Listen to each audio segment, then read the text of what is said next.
E aí, pessoal, estamos aqui então numa mais uma live que não é uma live, porque a gente enfrentou problemas técnicos. Para quem estava no momento, está sabendo muito bem disso. Se você não estava no momento, tudo bem também. O importante é o conteúdo que vai ser passado aqui. E eu sou Alisson Augusto, eu sou mestrando em filosofia e me preocupo geralmente com questões variadas relativas à ética, moral, enfim. Mas hoje a gente está aqui para falar de um assunto extremamente urgente, emergente, insurgente, qualquer coisa que afete a gente. Olha só, eu tô até rimando já. E esse assunto, ele é tão especial no momento que muito provavelmente ele já é o assunto que marcou a história, na história do mundo como um todo, né? Que se tudo der muito errado, vai ser algo como a gripe espanhola. Espero que não seja, né? Mas para conversar sobre isso, né? Ou seja, a gente está falando aqui, obviamente, para quem está no nosso tempo aqui em 2020, né, em março, a gente está falando aqui de coronavírus, tá? O famoso Covid-19, o SARS-CoV-2, chame como quiserem, mas evitem chamar de Kung Flu, tá? Porque vai dar treta na internet. Tá? Mas a gente está aqui hoje então com o Eduardo Lobel, um biólogo respeitadíssimo, com diversos papers e livros publicados, a Academia Internacional super venera ele. Se você nunca ouviu falar nele, é porque a academia tá tentando, né, fazer o cara. Na verdade, ela não reconheceu ele ainda e isso é uma injustiça, tá? Então eu vou apresentar aqui o Eduardo, né? Ele tá. Vocês estão vendo ele aqui agora na tela, né? Ele tá aqui do meu lado. Eu tenho que controlar aqui o controlador de transmissão ao vivo, né? E o Eduardo vai se apresentar, falar um pouco aqui sobre quem ele é, o que, que ele faz, por que, que ele tá interessado no assunto, o que, que ele pesquisa e blá blá blá. Essas coisas vocês já entenderam, né? Então o Eduardo fica à vontade aí pra se apresentar pra galera. É nóis. Claro. Bom, boa noite, pessoal. Meu nome é Eduardo. Eu sou biólogo formado pela Unesp de São José do Rio Preto. Tenho mestrado em biociências, com ênfase em genética e bioquímica, bom, genética e biologia molecular. Eita, já falei tudo errado. Dá para começar aí? Manda ver, manda ver. Corta aqui. Ah, Então, eu tenho mestrado em biociências, com ênfase em genética e biologia evolutiva, tá? é, que envolve biologia molecular, envolve várias outras áreas da biologia, é interdisciplinar.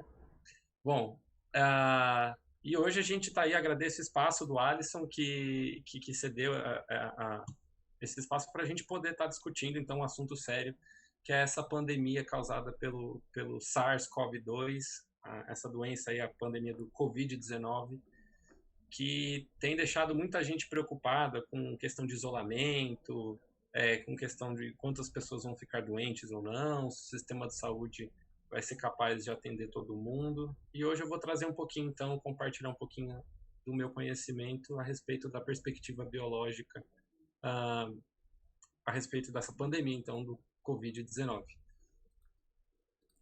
Perfeito, Eduardo. Eu tô fazendo um teste rapidinho aqui, porque os problemas técnicos sempre existem, mas eu não sei se vocês que estão ouvindo a gente agora no momento estão ouvindo bem. Qualquer coisa, botem um fone de ouvido, tá? Mas eu tô testando os níveis de áudio aqui só para garantir. Mas enfim, o fato é que nós estamos diante de um inimigo invisível, um inimigo que não tem cheiro, não tem cor, não dá pra ver, não dá nem pra sentir em muitas situações, né? Que a gente já fala do caso do pessoal que é assintomático, enfim, o Eduardo vai nos explicar um pouquinho melhor sobre isso. Mas eu quero justamente saber aqui do Eduardo que inimigo é esse? Que tipo de inimigo é esse? O pessoal chama de coronavírus, mas até onde eu sei, esse coronavírus já foi citado em outras ocasiões, em outros vírus no passado, tá? Então, que a gente está enfrentando agora que é que é algo novo, que não a gente nunca enfrentou antes? O que diferencia esse tal coronavírus? Enfim, o que é esse coronavírus? Explica aí pra gente, cara. Então, para fins didáticos, eu acho que a imprensa, até os divulgadores de ciência, no início a gente chamava de coronavírus para não ter que adotar uma nomenclatura mais técnica. Mas, a partir disso, surgiram então muitas notícias falsas, porque coronavírus se refere a uma família inteira de vírus, e não a esse vírus que causa essa doença específica.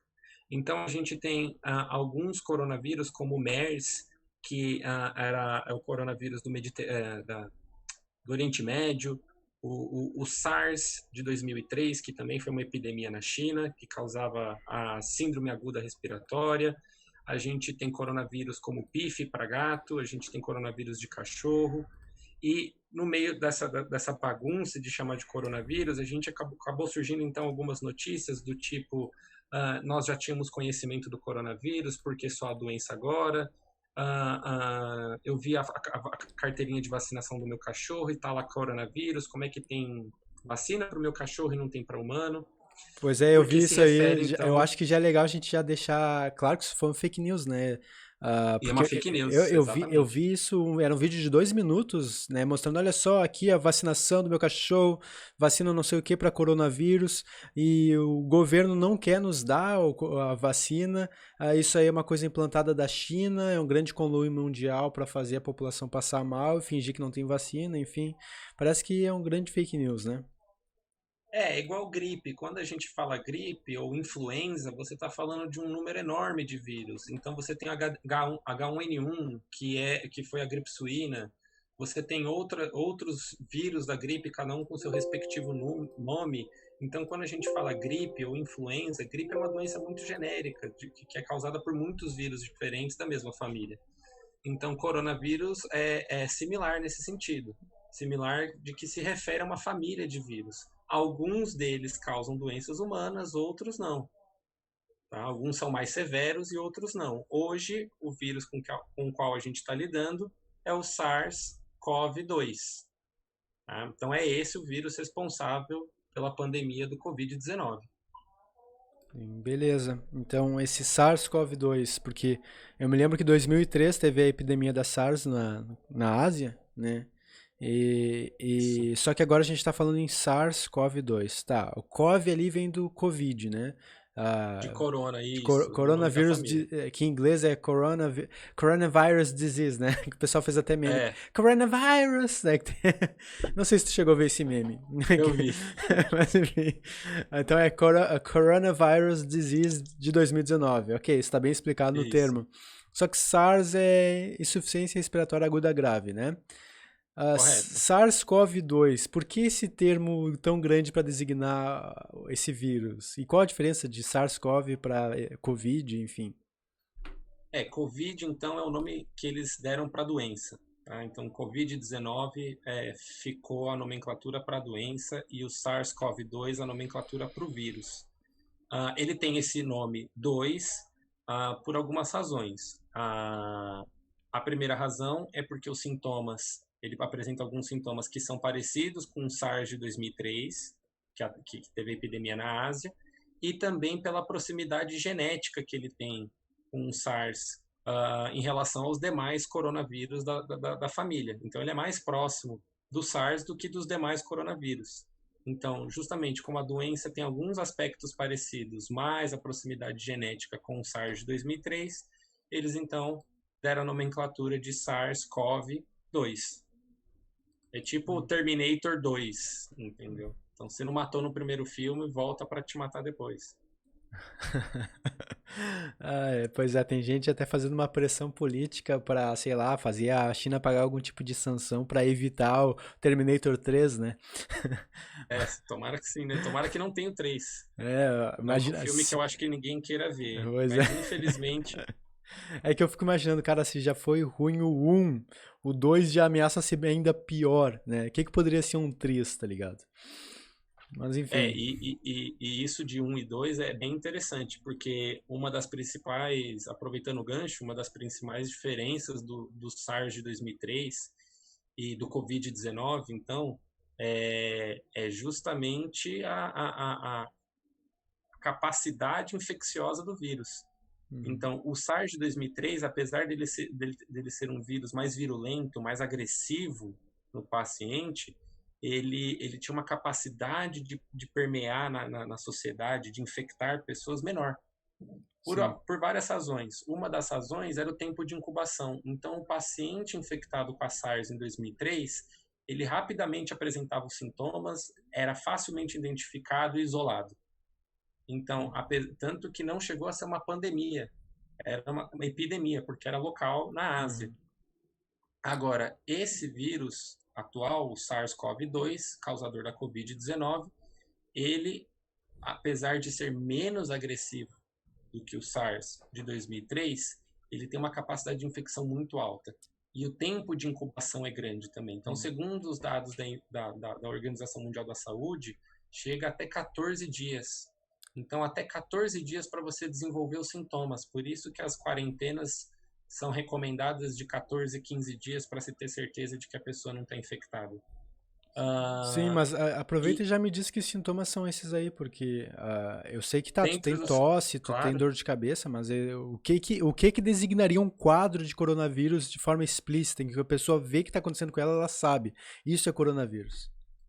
Então, os sintomas iniciais são muito parecidos com o da gripe. Então, fraqueza, dores no corpo, febre, tosse seca. O diferencial aqui é quando você começar a sentir, então, problemas de falta de ar. Tá? Então, como o vírus, a característica dele é atacar o pulmão, quando você começa a sentir falta de ar, já tem um sinal ali de que ele está instalado no pulmão, de que provavelmente um quadro inflamatório está começando a se instalar, e aí nesse momento você deveria procurar então auxílio médico, atendimento médico, para que o quadro não avance. Então, o característico aqui seria essa questão da falta de ar. Sim. E... Peraí, voltei aqui, tá. Beleza, não tava achando o botão aqui, pra quem tá assistindo agora vai entender. Mas, então tu tem esses... Tu falou agora que a gente tem esses sintomas específicos, né, que algumas pessoas vão desenvolver, elas vão mostrar, e a partir disso tu vai ter uma espécie de preocupação a mais, né? A gente já está preocupado sem ter qualquer indício de que a gente está contaminado, né? Só que o grande perigo do coronavírus, parece a grande diferencial dele no nível de infecção é o que a gente chama aqui de pessoas assintomáticas, né? O que seria isso aí direito? Exatamente. Você tem a grande parte da população é assintomática para o vírus por várias razões. Tá? Então, sistema imunológico, idade, ser ou não ser grupo de risco, questão sanitária, então acesso a saneamento básico, a boa alimentação, enfim, são várias variáveis biológicas e sociais que conferem ali uma proteção a mais à pessoa. Só que o problema é que o assintomático ele ainda carrega o vírus, então ele pode não desenvolver a doença. Então ele pode não ter um quadro clínico, mas ele carrega o vírus e ele se torna um vetor da doença. Então, a maior preocupação do assintomático aqui é que, somado com esse tempo de incubação longo, no qual você não sabe se a pessoa está doente ou não, e os assintomáticos, no caso deles não serem testados, se essa pessoa está livre, ela vai ter contato com pessoas de grupo de risco, ela vai transitar em ônibus, em aglomerações, em festas, em bares, podendo transmitir para outras pessoas, porque apesar dela não ter o quadro clínico, ela tem o vírus incubado nela. Então, as pessoas acaba sendo de um grande perigo social, né? Porque tu tem um problema aí de saúde pública e não necessariamente um problema de saúde individual, se eu entendi bem, porque uma pessoa como eu, como tu, como todo mundo que pode estar nos ouvindo, a grande maioria das pessoas talvez que esteja nos ouvindo, talvez elas ou não desenvolvam sintomas, ou elas simplesmente, se tem um resfriado ou coisa assim, elas realmente não vão chegar a passar mal num quadro realmente gravíssimo, né, de preocupação a ponto de, sei lá, internar ela numa UTI, né, numa unidade de tratamento intensivo. A grande discussão aqui no Brasil é justamente, né, a capacidade, a existência de leitos, especialmente de UTI, no nosso sistema único de saúde para atender tanta gente. Então, como vira um problema de saúde pública, tu tem uma necessidade de responsabilização social aqui num nível individual, né? Que aí começa esse debate aí sobre a supressão, a mitigação, deixar todo mundo fazer o que bem entender e o vírus, sei lá, tu cria como é que eles falam?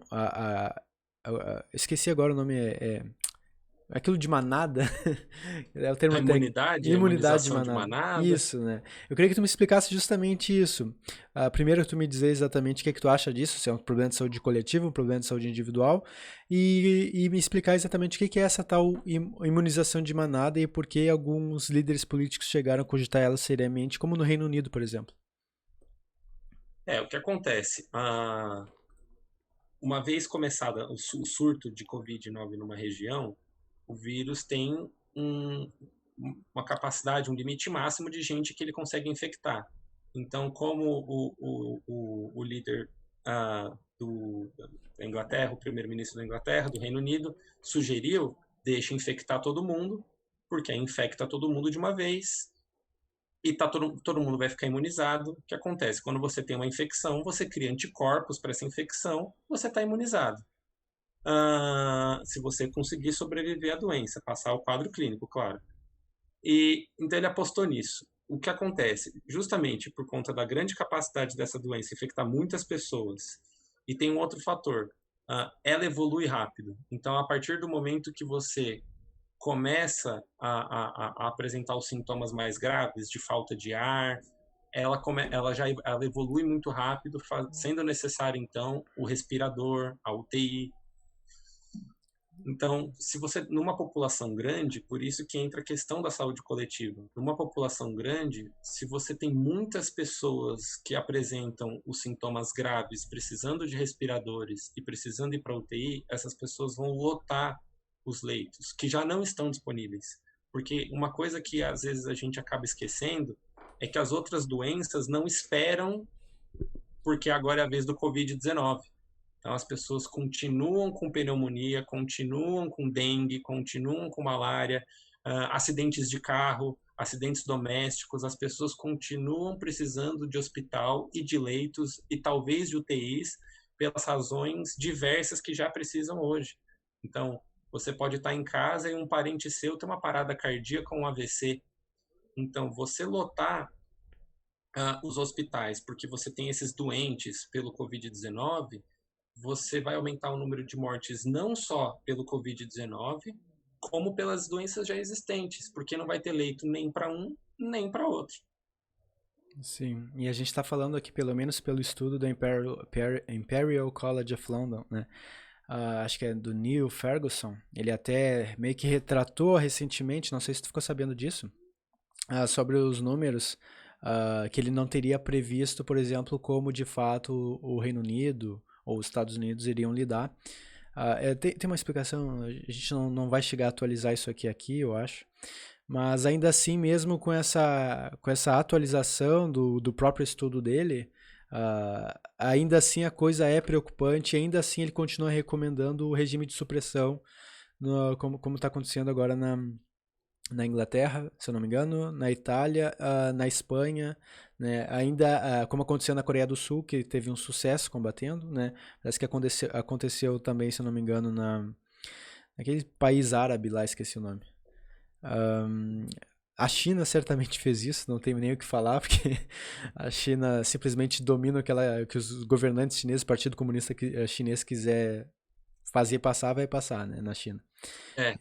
Então, ainda assim, mesmo com essa retratação de alguma falha metodológica no estudo, porque o estudo também foi criticado, esse é o estudo que o Atila utilizou, né, para poder falar da possibilidade de ter até milhões de brasileiros sendo infectados ou mesmo, sabe, congestionando totalmente a UTI, dado que a distribuição da infecção no tempo, ela é muito... Tu tem tem a questão de achatar a curva, tem estatística tentando desenhar isso, né? Queria que tu explicasse justamente isso aí, porque para algumas pessoas não ficou claro ainda a dimensão do problema, porque, por exemplo, alguém pode falar, ok, é um problema que mata as pessoas, mas mata só 1%, né? Tá, mas aí, 1% não é suficiente pra gente entrar em pânico social? Eu quero te perguntar isso. Não, então imagina o seguinte, no Brasil a gente tem em torno de 220 milhões de pessoas, tá? Por mais que as evidências recentes que a gente tem, inclusive da Organização Mundial da Saúde, a gente não tenha muitos relatos da doença ter se manifestado em crianças ou em jovens, apesar de que em outros países em pessoas mais jovens do que 40 anos. Uh, Deu uma cortada, pode essas, repetir a última frase? Então, deixa eu recapitular.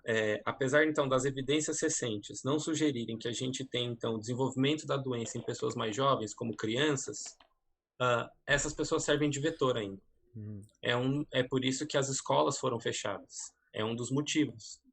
E se você for pegar 1% de 220 milhões de brasileiros, contando com as pessoas assintomáticas e sintomáticas, e outra, quando a gente pensa em grupo de risco, o grupo de risco não é só as pessoas que não são atletas, tá? Aproveitando a pérola do presidente, mas grupo de risco inclui fumantes, inclui asmáticos, inclui pessoas que fazem utilização de remédios para hipertensão e diabetes, inclui idosos, tá? Inclui pessoas que têm algum problema de saúde prévio. E, além disso, tem vários fatores de como a pessoa pode reagir ou não. Pessoas imunodeprimidas também podem reagir diferente ao vírus. Então, esse 1% é um número muito significativo. Sim. Quando a gente fala de achatar a curva, é para que dê tempo do sistema de saúde absorver os novos doentes de uma doença que a gente não estava preparado para receber, esse volume de pessoas, e também não deixar de atender as pessoas dos demais casos, seja um acidente de carro, seja dengue, seja uma parada cardíaca. Então, para que o sistema de saúde consiga absorver todos eles ao mesmo tempo. Porque, senão, as pessoas vão ser mandadas para casa. Então, o quadro vai se desenvolver e vai levar a óbito em casa. Pois é, eu tava vendo. Hoje eu tava vendo mais um conteúdo. O Pirula respondeu à crítica do Roberto Justo, se eu não me engano, de que o problema não era tão grave assim, né? É aquela velho discurso do Bolsonaro de que é só uma gripezinha.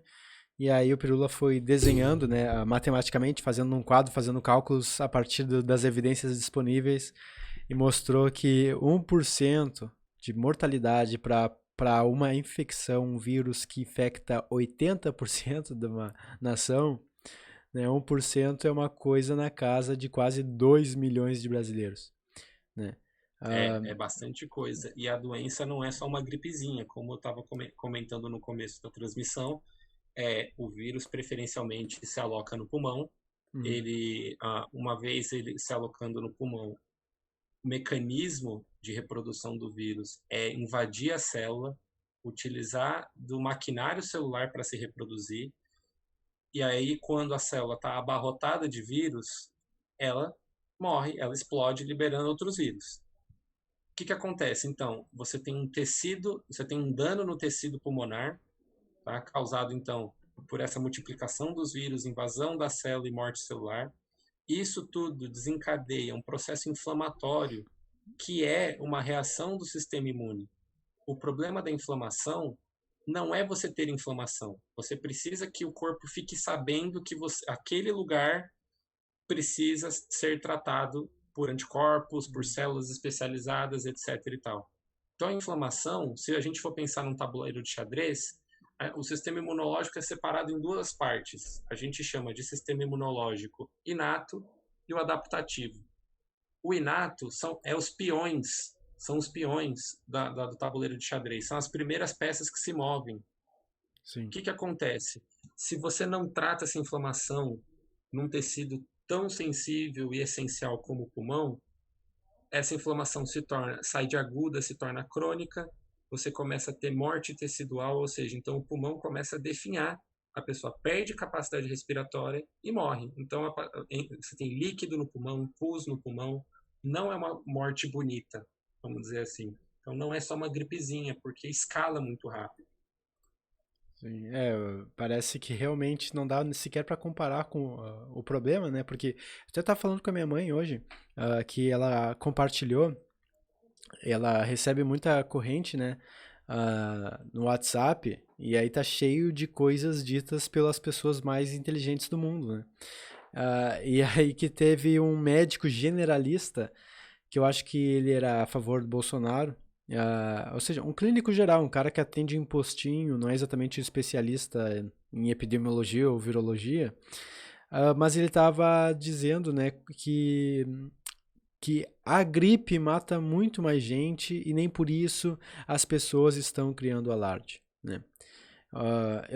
Na tua visão de biólogo, que entende de forma mais aproximada os fenômenos desses corpos biológicos operando numa comunidade, num organismo, como tu te sente quando ou o que tu pensa quando tu ouve isso de um médico generalista, né? Que a gripe não está, a gripe mata muito mais gente e nem por isso as pessoas estão criando um caos social, sabe? Eu gostaria de dar as tuas impressões e como é que essa frase te afeta. Eu acho isso muito interessante porque eu li um livro ano passado chamado Como Mentir com Estatísticas. E eu gosto muito desse livro porque eu acho que entra nesse caso. Então, você fala que a gripe mata muito mais, aí você pega a população total do planeta, calcula em um ano. Tá, então vamos ver quantas pessoas morreram de gripe em comparação com a mesma janela do coronavírus. E outra, gripe não, com raras exceções, ela não evolui tão rapidamente. Você tem poucos lugares, geralmente são lugares que falta acesso à saúde, que tem condições muito precárias de saneamento, de moradia, de qualidade de alimentação, que uma gripe vai evoluir tão rapidamente para um quadro mais grave, entendeu? Então, no caso do coronavírus, ele evolui muito mais rápido, você não fica em casa com falta de ar, você precisa de um respirador, entendeu? Sim. Pois é. Então, e outra, você tem vacina para gripe. Todo ano é desenvolvidas novas vacinas para os novos tipos de gripe conhecidos. Sim, e é relativamente barato, né? Imagino que para fazer uma vacina para o coronavírus, essa vacina que nós. A gente vai falar disso no final, né? Mas eu imagino que toda a empreitada que está sendo buscada pelas nações do mundo para conseguir uma vacina do coronavírus seja uma empreitada que custa uma grana, né? Inclusive porque tu vai ter que fazer tantos e tantos dos testes com os animais, com os seres humanos, tu vai ter que passar por vários exames randomizados, não sei, talvez Exatamente. seria preferível que tivesse uma meta-análise testando esses diferentes papers que publicam a eficácia ou não de suas respostas, né? Então, mesmo que se alcance agora a vacina para o coronavírus, por exemplo, ainda teria um grande problema de distribuição disso, dado que é algo que seria ainda caro, não é? Exatamente. A gente não tem força humana para distribuir uma vacina agora para 7 bilhões de pessoas. Sim. Entendeu? Que você precisa imunizar todo mundo. E isso é um tópico interessante porque esbarra com outras doenças. Quando a gente falava de imunidade de grupo, para sarampo, por exemplo. Eu nunca imunizei meu filho e meu filho é super saudável. Correto. Mas o seu filho é saudável porque todo mundo ao redor dele está imunizado e não se torna vetor para o seu filho. Sim. Então, no caso do coronavírus, o assintomático tem que ficar isolado. Por quê? Porque ele vai ser um vetor para o vírus na falta de imunização. Na eventualidade da gente descobrir uma vacina, conseguir desenvolver uma vacina, precisa imunizar todo mundo para evitar que novos surtos surjam enquanto todo mundo não está vacinado. Sim. Entendeu? Pois é. Eu lembrei justamente de algo que eu estava explicando para minha mãe, porque uma coisa que eu vi cientistas falarem é que é uma questão de tempo até todo mundo ter o coronavírus esse novo aí, né?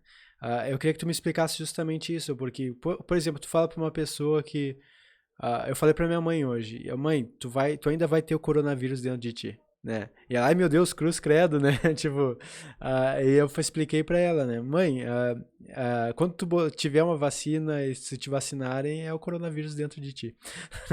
Então eu te pergunto exatamente como explicar isso melhor para a população, sabe?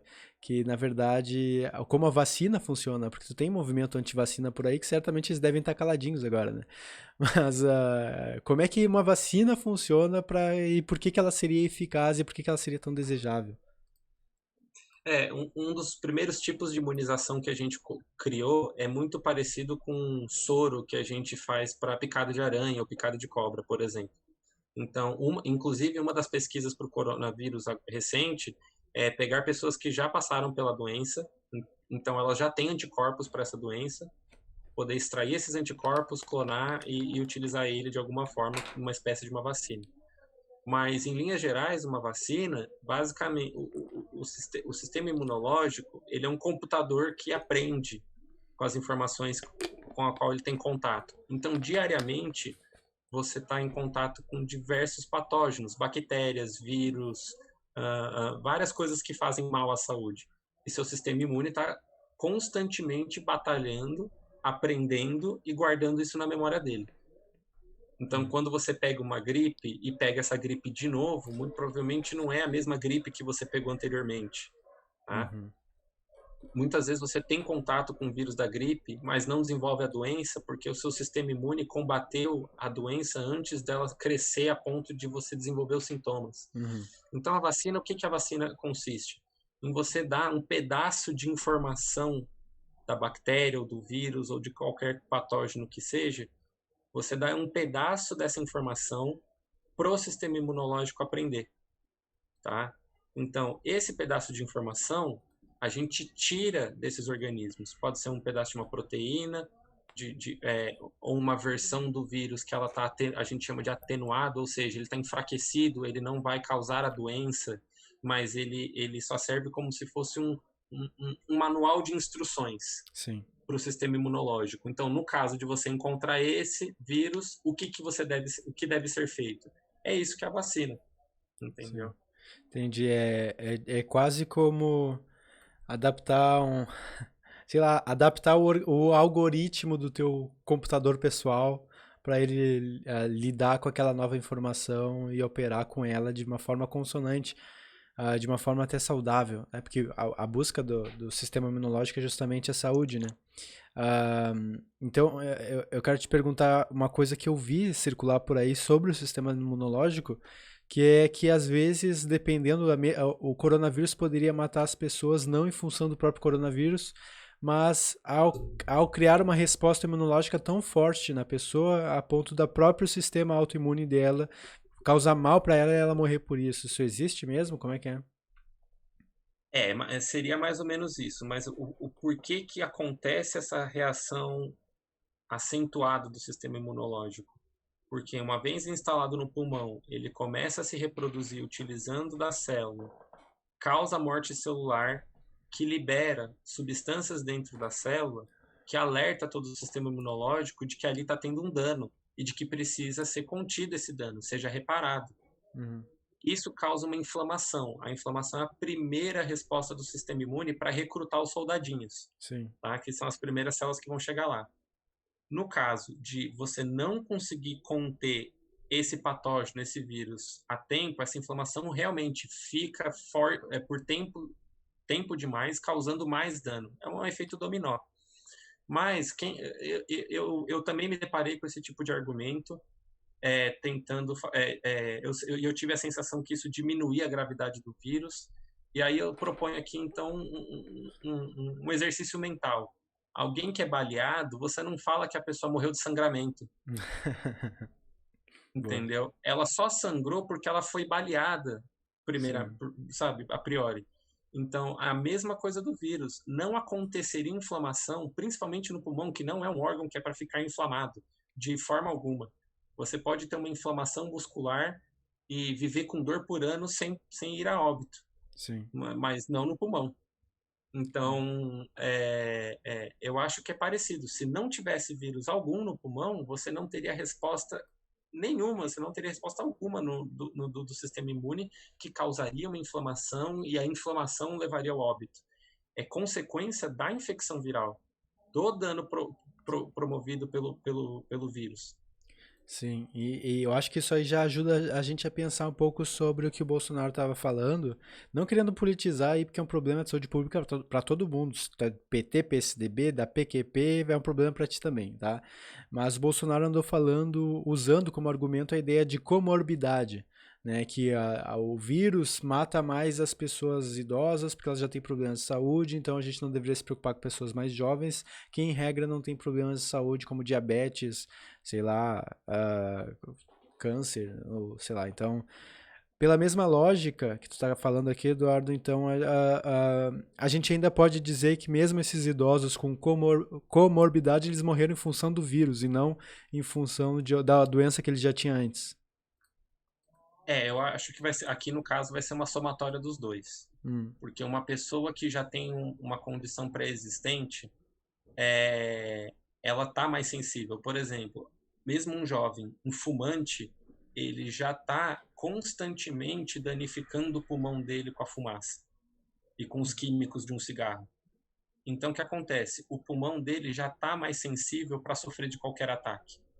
Uma pessoa fumante, ela tem mais dificuldade de se recuperar de uma pneumonia do que uma pessoa saudável, entendeu? Sim. Então é uma somatória dos dois fatores. Mas aqui entra outros fatores que a gente ainda tem pouco conhecimento, como genética. Então, todo mundo aqui, principalmente no Brasil, que a gente tem muita miscigenação com vários povos, italianos, alemães, índios, negros, a gente tem muita variabilidade genética. Isso daqui, essa variabilidade, ela interfere tanto na resposta que você vai ter à infecção, quanto também uma coisa que vale a pena apontar, a resposta que você tem aos medicamentos. Então, todos esses medicamentos que estão sendo propostos, eles são feitos para pacientes específicos, em quadros específicos, apenas com prescrição e orientação e supervisão médica, porque a gente não sabe se todo mundo pode tomar esses medicamentos. Tem muitas condições. Por exemplo, você não sabe se você tem alergia a um medicamento específico até ter que tomar ele. Sim. É a mesma coisa com o vírus. O vírus, assim, você não sabe como o vírus vai reagir no seu corpo até você estar infectado. Inclusive, o cientista chinês, o médico chinês que fez a descoberta do coronavírus, do primeiro caso, ele morreu com 34 anos, vítima da infecção por Covid-19. Caramba, ele era tão jovem assim, eu pensei que ele era tipo um idoso. Não, 34 anos. Que viagem. Inclusive, já temos alguns casos reportados na Inglaterra de pessoas abaixo dos 40 anos. Então, não é uma doença exclusiva de idosos. Sim. Tá? E os grupos de risco, eles são mais amplos do que a gente imagina. Então, um exemplo que eu queria dar é de quem faz uso de medicamentos para hipertensão. Como que o vírus invade a célula? Existem receptores na célula que funcionam como se fosse chave e fechadura. Então, o vírus tem a chave que, infelizmente, encaixa na fechadura da célula. É como se você tivesse perdido a chave na rua e o bandido conseguisse encontrar sua casa por acaso e ele tem a chave agora da sua casa. Sim. Tu tinha umas imagens para mostrar disso, né? Tenho. Eu vou colocar então essa imagem aqui, que eu acho que vai ficar melhor. Beleza. Pois é.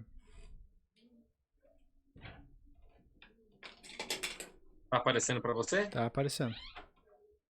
Bom, então, o que acontece aqui? A gente tem aqui, então, uma representação do vírus, do Covid-19, o SARS-CoV-2. Isso daqui, toda essa imagem, seria uma representação de uma célula. Então, a célula tem uma membraninha que protege ela do exterior e contém todo o material dela do interior. A gente tem um receptor chamado, então, uma enzima de angiotensina, chama ACE2. Esse vírus tem a chave dessa fechadura, ele se liga e entra para dentro da célula. O que acontece? Alguns medicamentos de hipertensão e diabetes aumentam o número desse receptor ACE2. Ou seja, eu vou ter mais fechaduras para que mais vírus possam infectar a célula. Então, uma pessoa que faz uso desses medicamentos, ela é grupo de risco porque facilita a entrada do vírus para dentro da célula. Entendeu? Sim. No caso... Muito Então, louco. a gente precisa ter esse receptor. Ele é importante para outras coisas. A pessoa que toma o medicamento, ela precisa tomar o medicamento. Só que uma consequência é aumentar esse receptor, que a pessoa tomou o medicamento para outro propósito. Só que como ele, coincidentemente, usa o mesmo receptor, a mesma fechadura, ele vai ter mais chances de entrar na célula. Ele tem ele tem uma entrada facilitada. E aí começa o estrago. E aí começa o estrago. Meu Então, Deus. por isso que eu falo do grupo de risco. Você pode ter uma pessoa jovem que precisa tomar algum tipo de medicamento desse. Por exemplo, diabetes está relacionado à obesidade. Entendeu? Sim.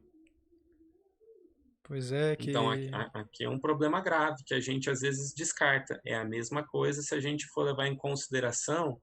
Agora eu vou te mostrar outra imagem. Ah, beleza, fica à vontade. Quando eu falei dos medicamentos, então tem artigos desde 1983, tem artigos de 2015 mostrando a intoxicação por cloroquina, que é o medicamento proposto para o combate do coronavírus. Primeiro de tudo, esse medicamento não previne a infecção.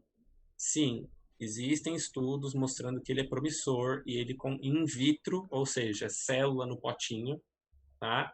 Ele diminui a contagem dos vírus, porque ele é um antiviral para malária, tá? Mas o que acontece? Não são todos os pacientes que podem fazer uso desse medicamento. Alguns pacientes que fazem tratamento para depressão, para ansiedade, para alguns distúrbios psiquiátricos e fazem uso de algum tipo de medicação, precisa avaliar se essa medicação não reage com a cloroquina. Tá? A gente também tem que calcular a cloroquina por peso, por massa, por quilograma, porque uma dose muito alta causa intoxicação. E é muito sensível isso. E causa óbito, e é um óbito bem rápido. Inclusive, esse artigo de 83, ele descreve um caso de uma adolescente que usou da cloroquina para cometer suicídio. Caramba. Então, e ela usou o equivalente a 5, se eu não me engano, ela usou o equivalente a 5 gramas. Depois eu vou confirmar. Mas aqui, ó, a dose letal reportada é de 50 miligramas de cloroquina para quilo. Caramba. E 5 miligramas Então, só, sendo que, sei lá, ela devia ter 50 quilos. era uma menina jovem. Era pra ela Então, tomar o que bem acontece? mais. Caramba. Apesar do remédio ser promissor, ele não é para todos os pacientes. Então, muita gente, ao ouvir os agentes públicos falando que encontraram a cura, não, vamos pular então os testes do FDA, vamos liberar, vamos comprar mais desse remédio, eles criam uma falsa esperança nas pessoas de que já existe a cura e colocam a vida das pessoas em risco por outros fatores que não tinham antes. Porque Pois é. depois você vai precisar cuidar das pessoas que estão tendo intoxicação por uso inadequado, incorreto. Esse medicamento no Brasil não precisa, ou não precisava até então, de receita.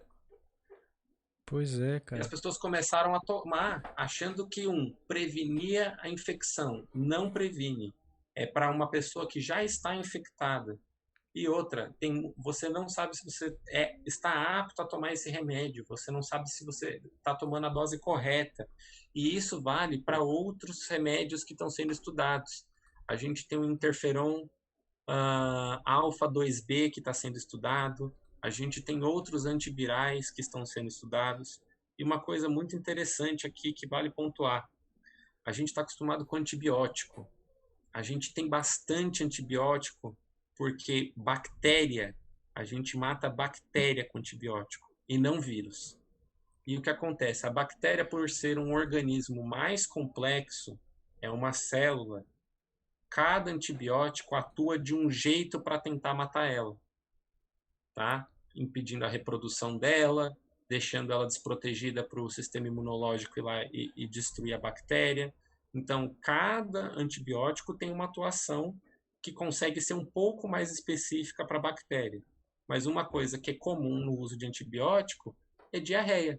Por quê? Porque quando você toma um antibiótico, você acaba não só matando a bactéria que te faz mal, mas como as bactérias que fazem bem, que estão no seu intestino.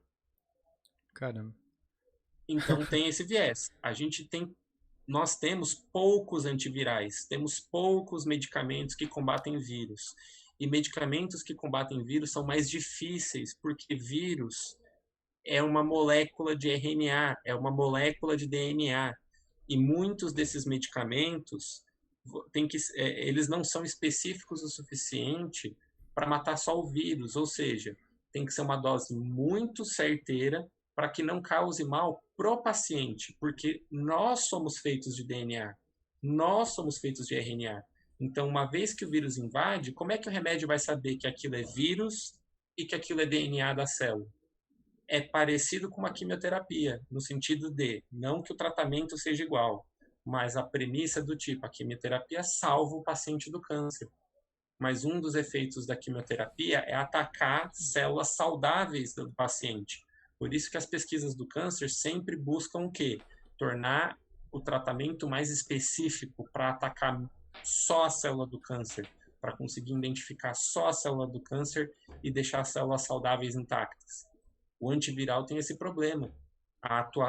O vírus é um organismo que tem poucas formas de ser combatido por via medicamentosa, e justamente por ele ser só uma moléculazinha aqui eu estou usando de licença poética para simplificar, Sim, sim, mas por beleza. ser só de uma molécula de DNA ou RNA, o medicamento também não pode interferir na atividade normal da célula, que precisa replicar DNA, que precisa produzir RNA para comunicar outras partes da célula, outras partes do organismo.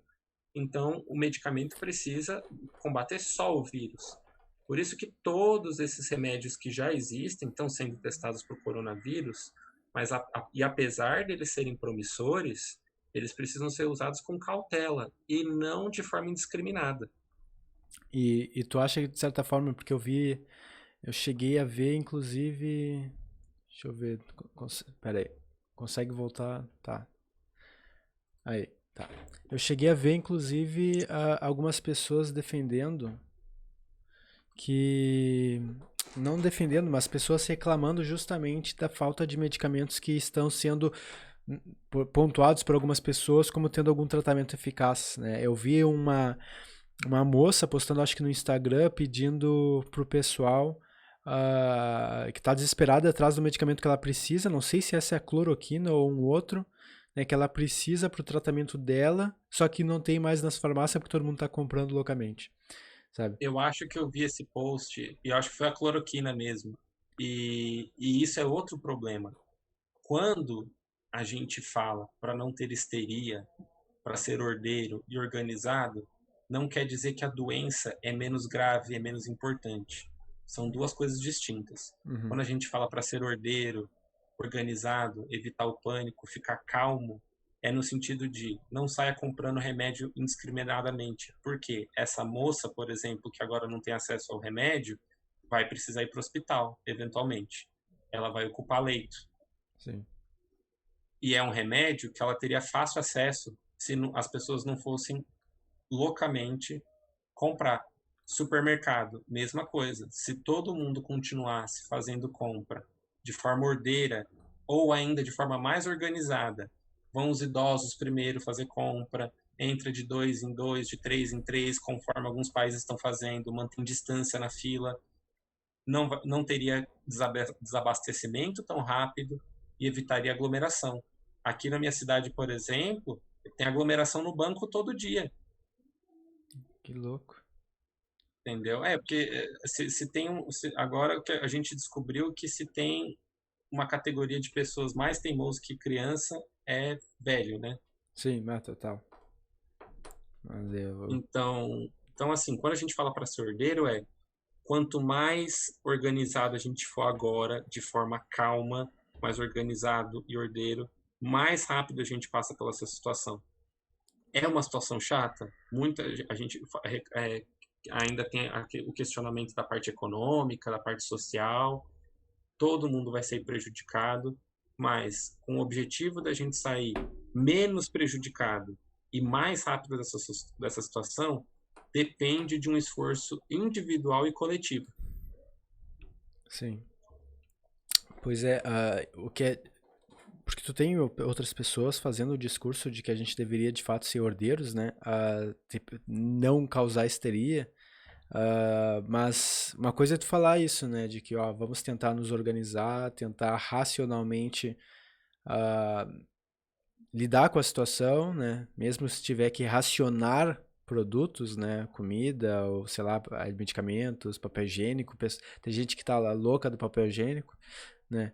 Ahn, é diferente, né? Tu falar isso para as pessoas é diferente do dizer para elas que tá tudo bem, né? Como tu deixou, que eu acho que é bem interessante deixar isso claro, porque o presidente ele tá justamente falando isso, que a gente deveria se acalmar, porque não é o fim do mundo, só que daí, embora dizer para as pessoas se acalmar seja bom, depois ele vem e fala que é só uma gripezinha, né?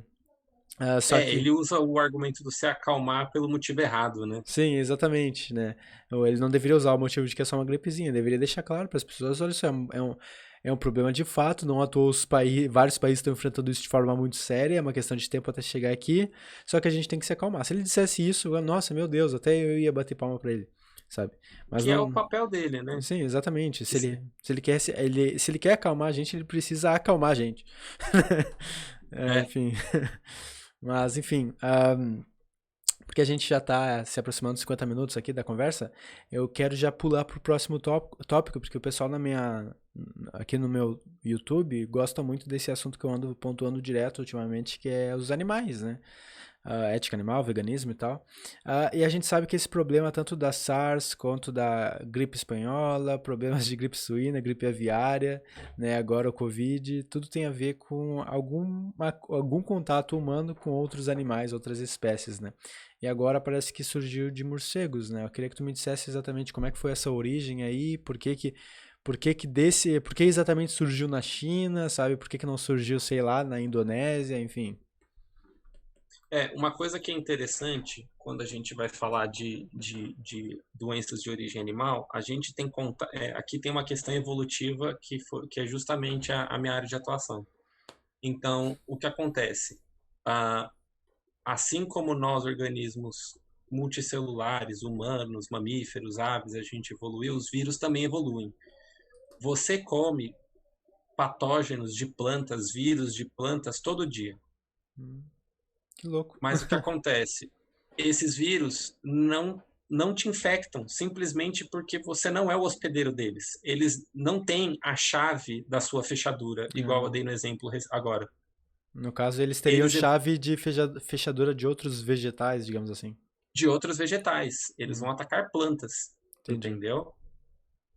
O que acontece? Ah, a maioria dessas doenças são de animais que são próximos a gente, tá? Especialmente mamífero, então a gripe suína, uh, o Covid agora, HIV, A vaca louca? tá? A vaca louca não é por questão viral, é Hum. pior. É Se pior ainda? chama prion. Prion? O que é isso? Prion. Uh, Não é Usando a licença, exatamente nosso papo, né? Mas a fiquei licença curioso. poética aqui do prion seria uma proteína defeituosa que aonde ela encosta, ela destrói. O problema é que a gente não tem remédio para prion, então por isso que a gente mandava matar as vacas. Ah, sim. Mas Mas o, esse o, prion é transmitido para humano? é, ele pode ser transmitido para humano, porque ele é resistente a calor, ele é resistente a várias coisas que a gente poderia usar para descontaminar a carne. Então, uma vez que você ingere a carne, esse prion pode se instalar no seu corpo e vai causar problemas muito graves e não tem tratamento. Não tem tratamento, não tem vacina, não tem cura, é só morrer. É, é meio que isso. Que droga. Mas, é, Eu acho que até que faz sentido matar as vaquinhas, né? mas aí entra uma coisa que você pontuou que é muito interessante, é que muitas das legislações de criação de animal só mudou depois que a gente teve problema. Uhum. E esse exemplo da vaca louca é muito ilustrativo nesse caso. A gente tinha um hábito de triturar restos animais na ração das vacas. E foi assim que começou a infecção. Sim. Porque o que acontece? Se um animal que morreu, a carcaça dele, ou os ossos, continha o prion e foi triturado na ração, passou para as vacas. Sim. Fica bem mais E fácil. aí, então, mudou a legislação. Hoje é proibido você conter qualquer parte animal na ração das vacas. Sim. Até porque são E isso herbívoros, né? e aí eles faziam isso para fazer render, para ficar mais Hum. barato, porque você já pegava os ossos, triturava. Uhum. E aí o que acontece? Isso vale também para muita criação de animal. Quando a gente fala de criação de animal em cativeiro, a gente tem que levar em consideração o que eu mencionei mais cedo sobre variabilidade genética também. Numa população miscigenada como a nossa no Brasil, a gente é muito mais resistente a algumas doenças do que a algumas comunidades nos Estados Unidos. Por exemplo, nos Estados Unidos é comum, nas faculdades, nas escolas, você ter sessão para alérgicos. As pessoas têm alergia a amendoim, as pessoas têm muita alergia a glúten. E são alergias que, por exemplo, você não vê, é muito raro você ver um brasileiro alérgico a amendoim. Uhum. Por que que isso acontece? Populações que elas são geneticamente mais idênticas, têm pouca variabilidade, pouca diversidade genética, está mais suscetível a doenças e ela está mais suscetível que essas doenças se espalhem. E isso acontece em animal de cativeiro. Então, animal de cativeiro, se um fica doente, e como tem pouca diversidade genética ali, o que que acontece? É muito fácil para essa doença se espalhar para os outros animais Ah, sim. da fazenda, do Mesmo, aviário, mesmo de entendeu? outras espécies. Aí, no caso, por exemplo, dos morcegos, outras espécies, por exemplo, pela proximidade. Os morcegos, eles têm uma história muito interessante, saiu inclusive num canal chamado SciShow, a gente pode postar o link aqui com as referências. Beleza. O que que acontece? O morcego tem proximidade com a gente por ser um mamífero, Uhum. mas a biologia do morcego é muito única, porque ele é um mamífero voador. Então, a bateria dentro da célula é como se a gente tivesse uma pilinha que se chama mitocôndria. É ela que produz energia para os organismos. Basicamente, ela converte o que você come em energia do Sim. nível celular, Sim. tá? O que que acontece? O morcego, como ele voa, ele gasta muita energia, ele tem uma Duracell, Ah, sim. tá? Não é uma Rayovac igual a gente. Então, ele tem uma super pilha. Dura Essa 8 super vezes. pilha, Dura 8 vezes mais. exatamente. Essa super pilha causa o que a gente produz, o que a gente chama de radicais livres. A gente não toma antioxidante. A vitamina C é um bom antioxidante. Tal coisa é um bom antioxidante. Por quê? Esses radicais livres são moléculas de oxigênio reativas que se ligam e causam dano. Uhum. Como ele gasta muita energia por meio dessa superpilha, essa superpilha dele também produz muitas moléculas reativas. E ao longo da evolução, ele criou diversos mecanismos, porque você não vê morcego com supercâncer, por exemplo. Um dos mecanismos disso é o sistema imunológico dele bem diferente do nosso, ele não tem uma inflamação, uma resposta inflamatória alta. Então, a resposta inflamatória do morcego é super baixa e ele não fica doente rápido para essas doenças. Mas uma das hipóteses também é que justamente esses vírus que evoluíram junto com o morcego, para poder escapar do sistema imunológico do morcego, eles entram em dormência, eles adquiriram uma adaptação para ficarem dormentes dentro do morcego. Por isso que a gente fala que morcego é um animal que é um reservatório de vírus. Existem mais de 21 vírus diferentes, se eu não me engano, 21, que foram identificados só em morcegos. E esses vírus, esses 21 vírus só de morcego, por acaso, se descobriu que todos nos infectam? Ou já existe vacina para todos os que nos infectam? Como é que é? Então, a parte da pesquisa é justamente saber a capacidade deles infectarem os humanos. O que aconteceu? A gente sabe que o SARS-CoV-2, causador do Covid-19, tem origem no SARS-CoV de morcego. Sim. Vou até mostrar uma imagem aqui. Beleza. Deixa eu colocar aqui. Mostrando o ciclo. Tranquilo. Então, a gente sabe que, inicialmente, esse vírus, ele tem origem no morcego por conta da similaridade genética do vírus de morcego e do vírus humano, tá? Provavelmente, as mutações do vírus humano, é que aumentou a agressividade desse vírus nos humanos. Uhum.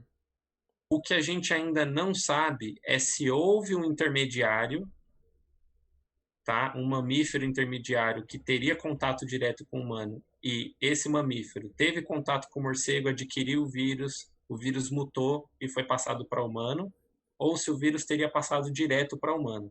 Então, isso a gente ainda não tem evidências para poder falar se teve ou não esse intermediário e quem seja. Existem algumas hipóteses. Mas o que acontece? Por isso que uma coisa que aconteceu foi que na epidemia do SARS de 2003, a China regulamentou e proibiu os mercados de animais vivos, de animais exóticos. Só que logo após a epidemia de 2003 e dessa proibição, pouco tempo depois ela liberou novamente. Agora, com a pandemia do Covid, ela voltou a proibir. Então, cabe agora a gente também cobrar das instituições internacionais para que cobrem da China, do governo chinês, desculpa, não da China, mas do governo chinês, para que mantenha a proibição. Sim. Porque o que acontece? Foi alertado por um artigo em 2007 que a presença de reservatórios de SARS, de vírus parecidos com SARS, em morcegos, e a cultura de comer animais exóticos no sul da China era uma bomba relógio. Esse artigo é de 2007, os cientistas chineses já alertavam para esse problema.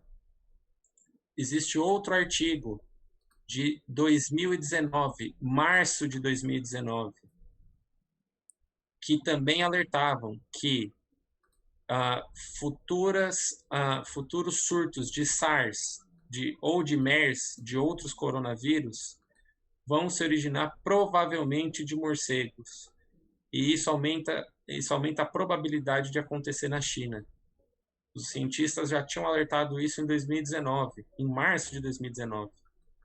Então, existe uma necessidade de regulamentar esse mercado. Eu entendo que seja uma questão cultural,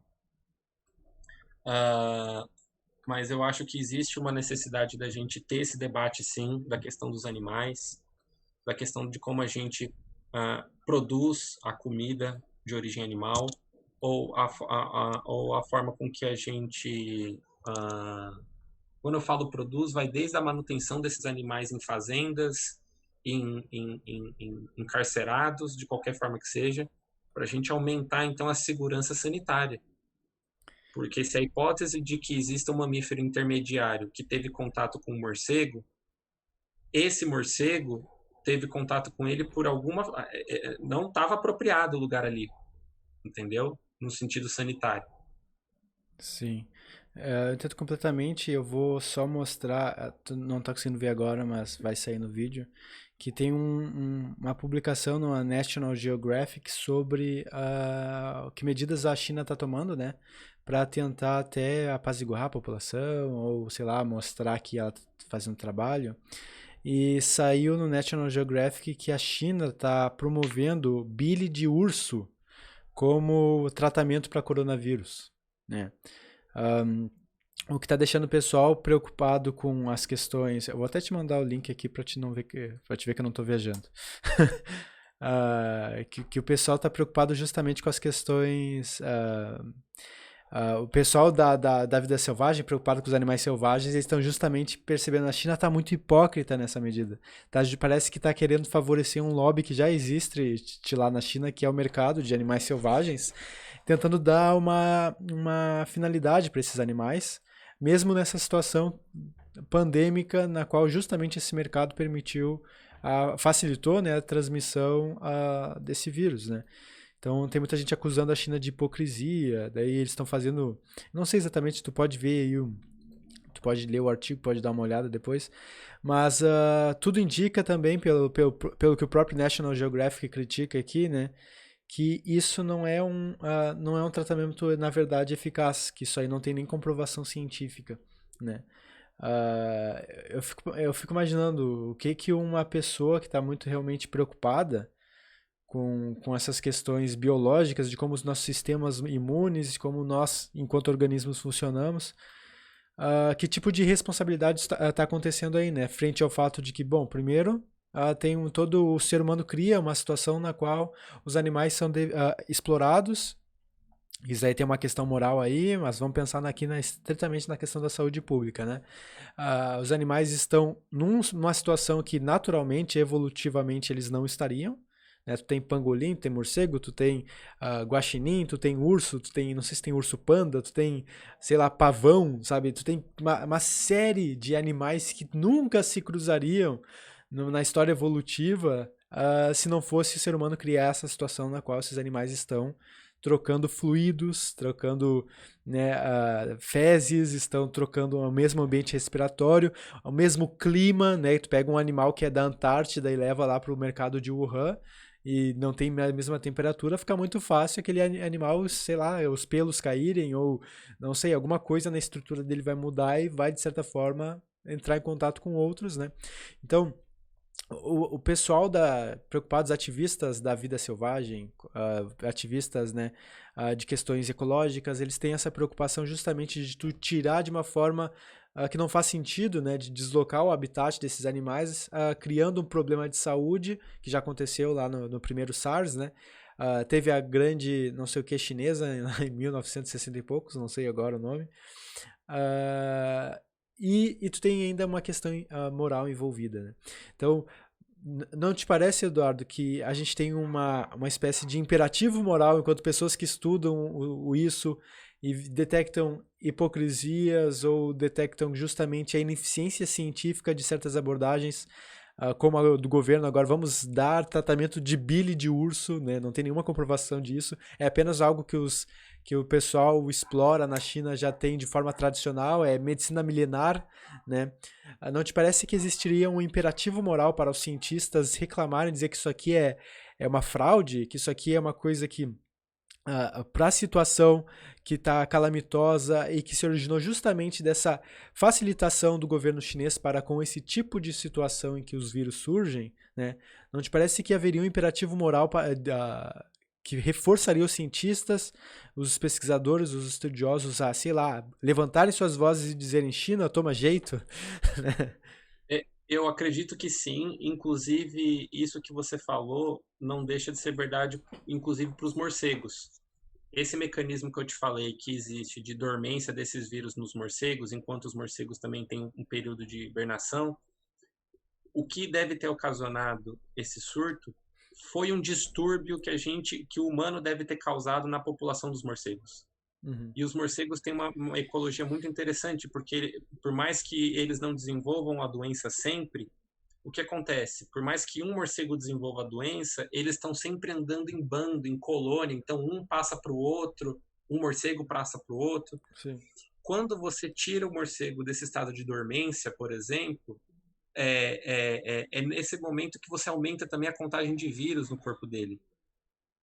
E aí o que acontece? A gente deve ter causado um distúrbio perto de uma região que tenha morcegos, e a gente deve ter tido contato com eles, ou seguindo a hipótese de ter tido aí um vetor intermediário. E a gente vai encontrar muito desses problemas ainda, seja com animais, seja com mudanças climáticas. A questão dos animais eu ainda acho muito séria, porque eu acho que os cientistas passam por dois tipos de descrédito.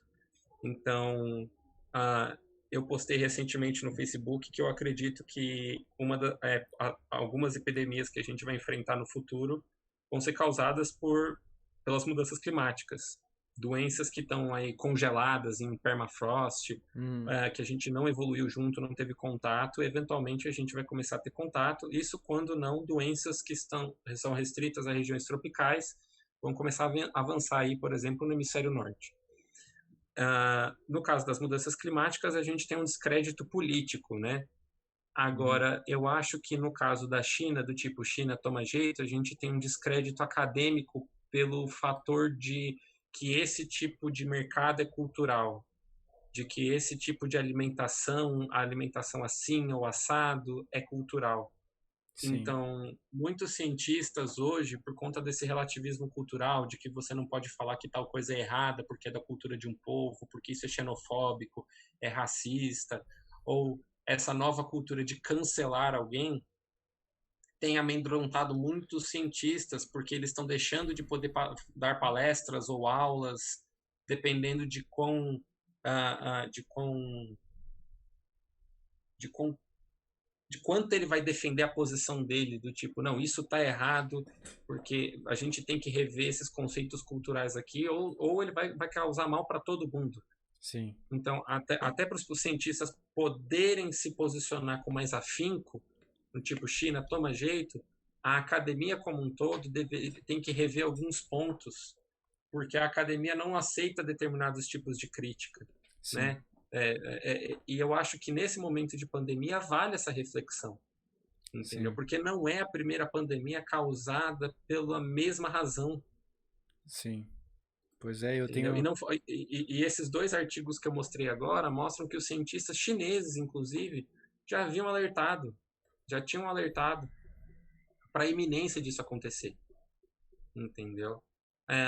Eu tenho pesquisado recentemente se a gente tem algum...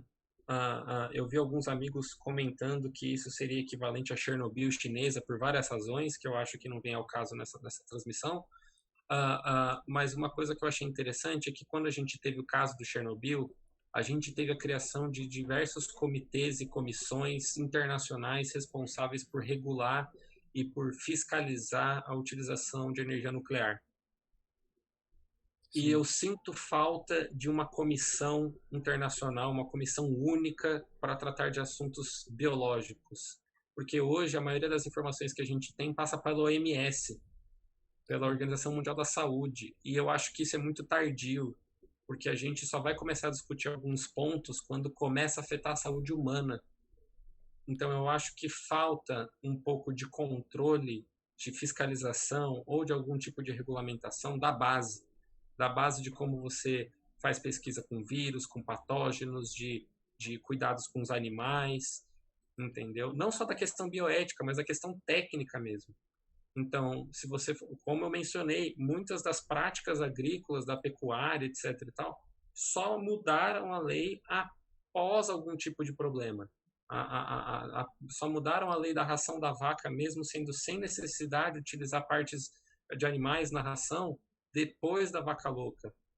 Deve ter tido toda uma reestruturação depois da H1N1, da forma com que a gente trata e aloca os porcos, entendeu? Da gripe suína, desculpa. Então, a gente tem tratado de alguns assuntos de forma tardia. Depois que ele aconteceu, a gente cria a regra.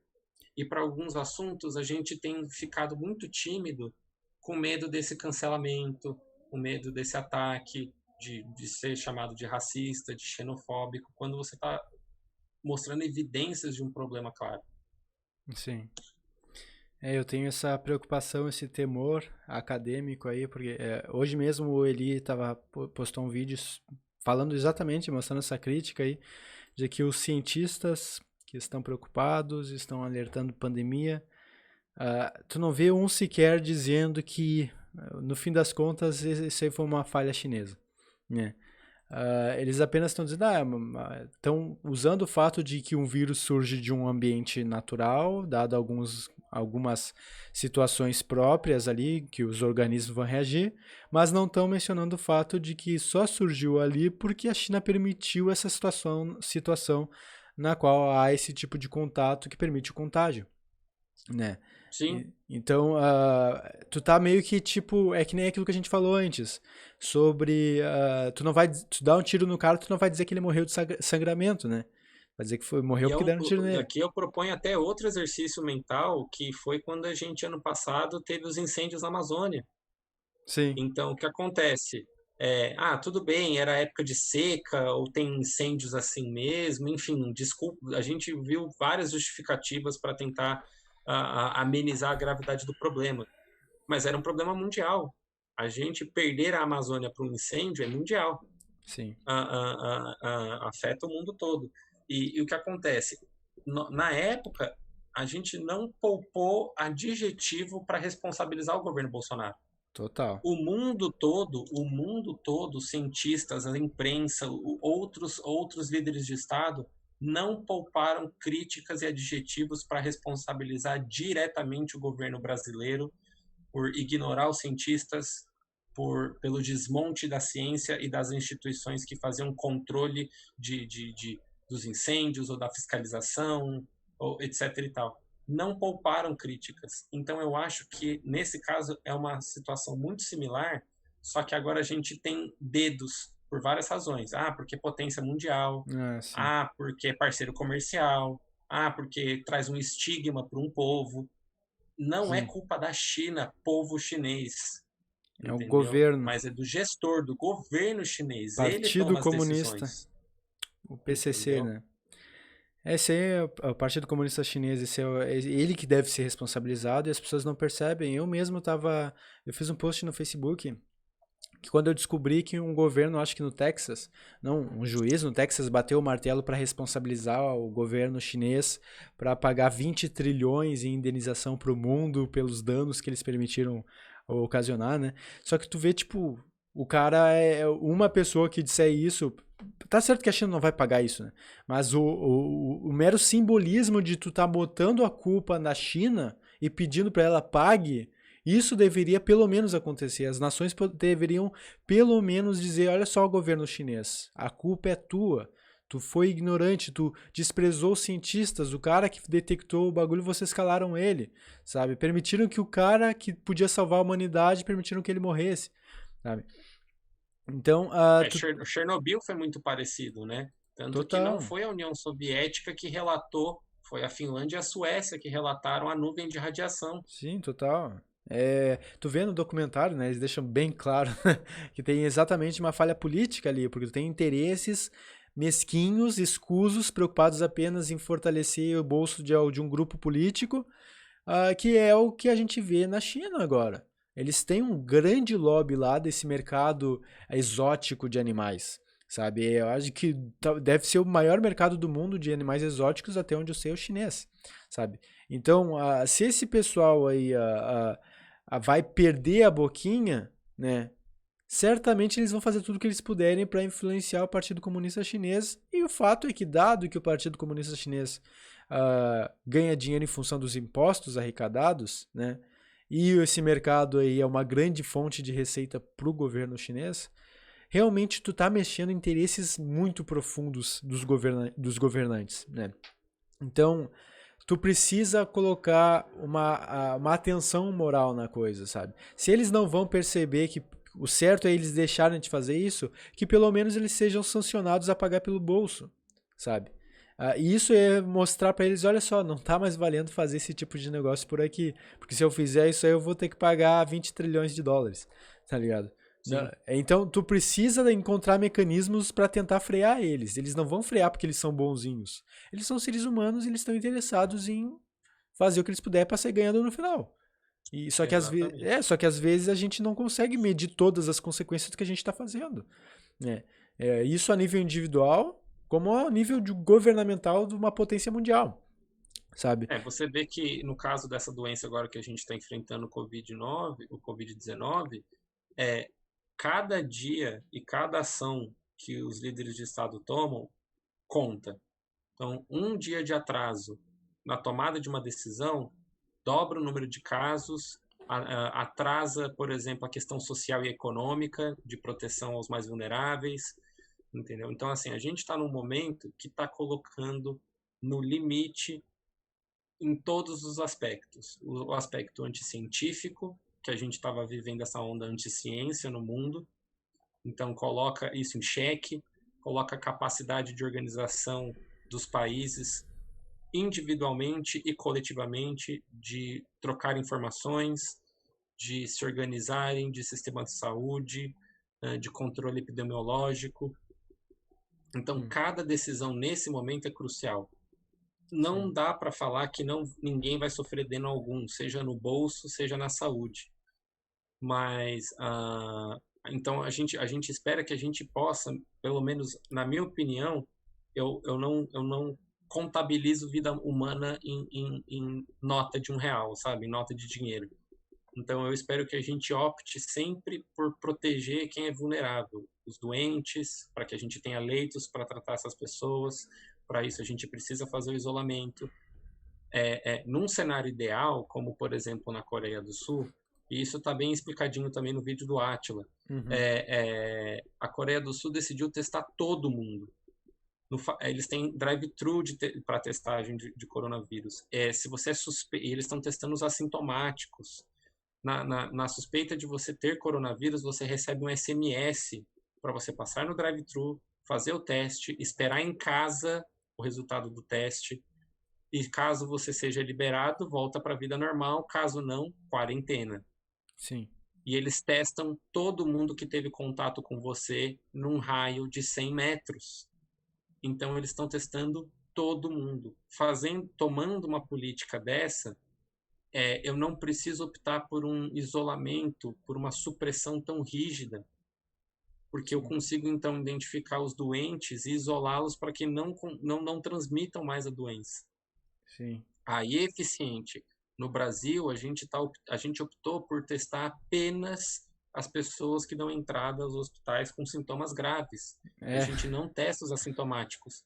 Ou seja, os essa nossos. decisão do Ministério da Saúde requer um isolamento, uma política de supressão mais severa, mais rígida, para que não se aumente o número de casos a cada 2 dias, 3 dias. A gente Hum. ainda não descolou da curva dos 2 dias. A gente começou a se descolar ontem, mas a gente ainda está dobrando o número de casos a cada 2 dias. E, 2 dias e meio. e é muito louco, porque quando a gente vê estatística no Brasil, a gente tem quase 80 mortos, deve ter 80 já, né? O que é grave, né? Algo que surgiu o quê? Não faz nenhum mês que surgiu aqui e já tem 80 mortos. Parece, é muito surreal, não é algo comum, é totalmente fora do comum, assim, né? Só que a gente tem o problema justamente do método como está sendo contado, né? Esses confirmados e as mortes, que é justamente o cara que chega aqui já tá mal. Então, É, ou seja, é como se a gente já tivesse testando só o 1% dos que vai morrer, né? exatamente. E E, ainda tem a falta de equipamento, falta de profissionais. Tem umas imagens que eu não tenho aqui agora na hora, mas a gente pode colocar o link no vídeo do hum, estado dos médicos italianos depois de horas de plantão. tudo estressado, né? E Imagina. eles estão com ferimento no rosto por conta da máscara que eles Hum. estão usando para proteção. Eles estão trabalhando feito, sei lá, uns Então, o que escravos, cara. acontece? Quando a gente fala de entupir o sistema de saúde, as pessoas vão deixar de ser atendidas tanto para a Covid-19 quanto para os demais casos. Hum, E a gente vai invariavelmente, os profissionais de saúde, eles estão mais expostos do que nós, meros mortais. Porque o período que eles passam no hospital, eles lidam com muitas pessoas. sim, Eles vão começar a ficar doente. Se a gente perder os enfermeiros e os médicos e os demais profissionais de saúde, porque eles estão doentes, a gente não tem médico para repor o suficiente. hum, Não forma médico a rodo. O curso de medicina tem 6 anos para virar clínico, sim, entendeu? é, Então, assim, enfermagem acho que ainda são 5 anos também. Não forma a gente a tempo. Então, quando a gente pede para seguir as orientações de isolamento, é nesse sentido. Você está poupando a vida das pessoas do grupo de risco, inclusive dos seus parentes, dos seus pais, avós, dos profissionais de saúde que estão trabalhando, entendeu? Dos demais profissionais também. Você está poupando a vida dos caminhoneiros, você está sim, poupando a vida dos lixeiros, que são pessoas de profissões que não podem parar para garantir o abastecimento e a ordem nas cidades. sim. Vai Você vai virar ter um uma caos, crise né? sanitária muito pior se o lixeiro parar de trabalhar. Esse cara está se colocando em risco todo dia. Você não pode sair na rua porque você tem que garantir a segurança dele. O caminhoneiro leva comida para o supermercado. Você não pode ficar descendo para ir para a praia na temporada porque o cara tem que ir lá no porto levar mercadoria ou trazer mercadoria. Você tem que proteger a vida desse cara. A polícia na cidade do Guarujá teve que retirar as pessoas da praia, porque nos primeiros dias de quarentena, os paulistanos desceram para a praia de férias. Então, quando a gente faz esse apelo do isolamento, é porque se os caminhoneiros ficarem doentes, a gente tem uma crise de abastecimento. Se os lixeiros ficarem doentes, que já é uma população mais vulnerável, a gente vai ter crise sanitária por outras doenças causadas pelo excesso de lixo. são profissões que a gente não repara que estão presentes pela manutenção do nosso bem-estar do dia a dia. Entendeu? Pois é. Tem altos níveis de responsabilidade social partindo de cada um, né? E quando eu vejo Silas Malafaia dizendo que tem que ir para a igreja, tem que ir para o culto, e o Bolsonaro dizendo que igreja é serviço essencial, eu fico pensando, cara, e os lixeiros? Na Coreia do Sul, uma única pessoa, uma única mulher foi responsável pela contaminação, se eu não me engano, o número é de 1.200 e alguma coisa pessoas, porque ela foi no culto. Uma única pessoa espalhou para mais de 1.000 pessoas. Isso aí não era de um pastor de uma igreja de lá, que ele teria ido no Japão para tentar salvar, daí ele voltou infectado Eu acho e, que sim. e daí ele voltou Eu infectado e vou infectou pegar, um monte de a gente. gente posta a matéria, Eu a matéria no eu link acho que também. eu vi o canal Dois Dedos de Teologia, que é o único protestante que eu tô vendo que é responsável, ele tá dizendo, não, vamos fazer culto online, né?